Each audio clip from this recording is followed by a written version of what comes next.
नमः शिवाय गुरवे सच्चिदानन्दमूर्तये।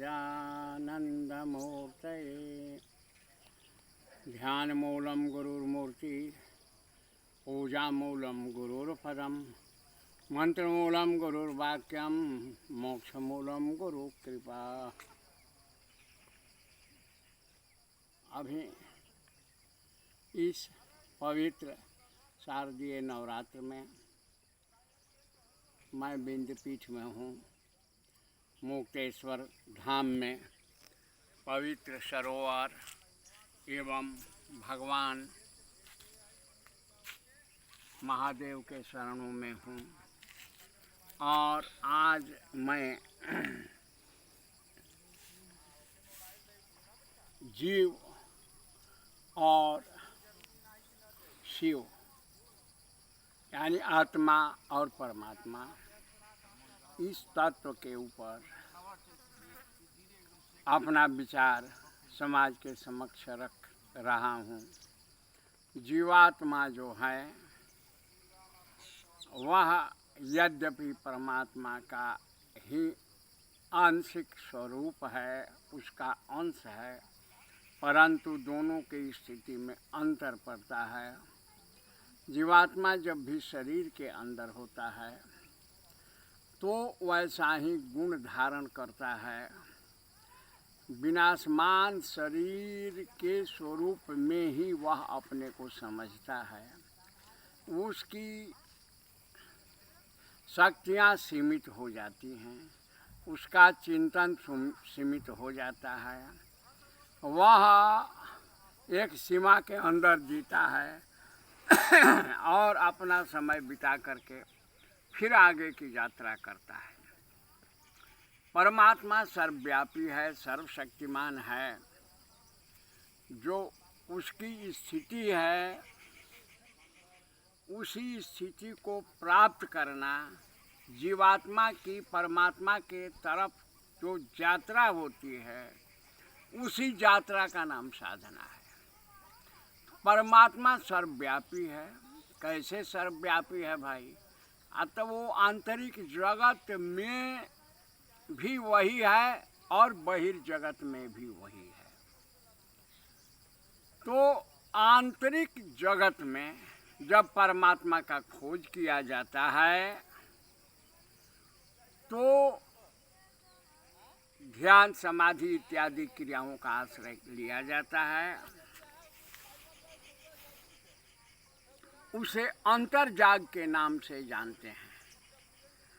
बहिर्जगत में देखेंगे तो ये प्रकृति है, ये नाना तरह के जीव जंतु मानव इत्यादि हैं इसमें।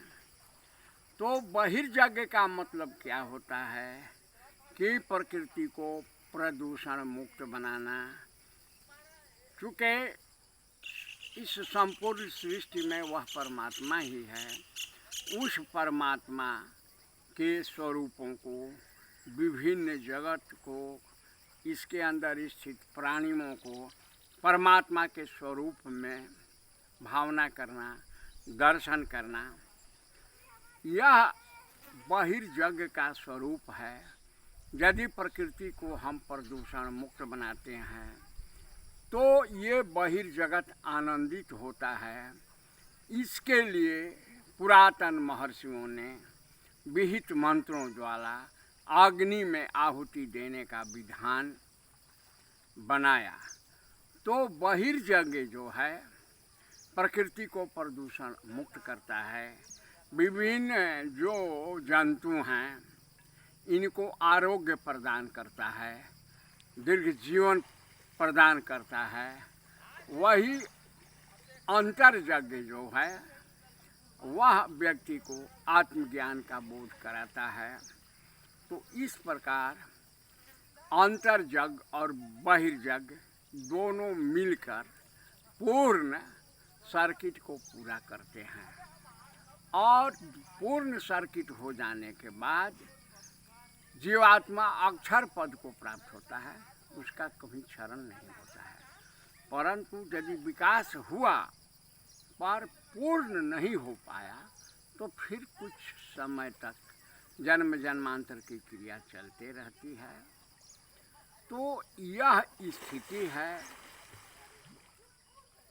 जीवात्मा के तरफ परमात्मा की, परमात्मा के तरफ जीवात्मा की यात्रा जो है वह अंधकार से प्रकाश की यात्रा है, मृत्यु से अमरत्व की यात्रा है, असत से सत्य की यात्रा है। इसे ही विभिन्न धर्म ग्रंथों में विभिन्न नामों से जाना जाता है। कोई इसे परम पद कहता है, कोई महानिर्वाण कहता है, कोई परम मोक्ष कहता है, पर बात एक ही है। रहस्य और वचन में थोड़ा अंतर होता है। वचन अपने ढंग से विभिन्न व्यक्तियों द्वारा बताए जाते हैं, परंतु उसके रहस्य में पहुंचिएगा तो बस एक ही बचा है, तत्व एक ही बचता है। आप उसको चाहे जैसे कहिए।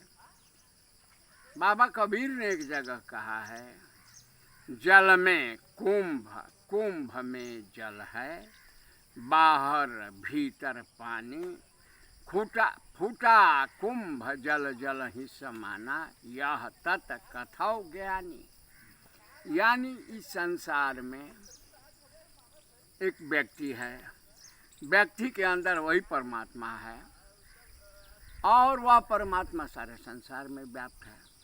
तो व्यक्ति के ऊपर जो ये माया का आवरण अवस्थित है वही जीवात्मा का कारण है। जीवात्मा के संस्कारों को क्षरण होने पर वह परमात्मा के स्वरूप में स्थित हो जाता है। यही मूल तत्व है। कहने के लिए अपने अपने भाषा में व्यक्ति, संत, महात्मा, विद्वान कहा करते हैं, पर तत्व एक ही चीज़ है। इस विषय पर आज इतना ही। शिवोहम भैरवोहम गुरु पद रतोहम।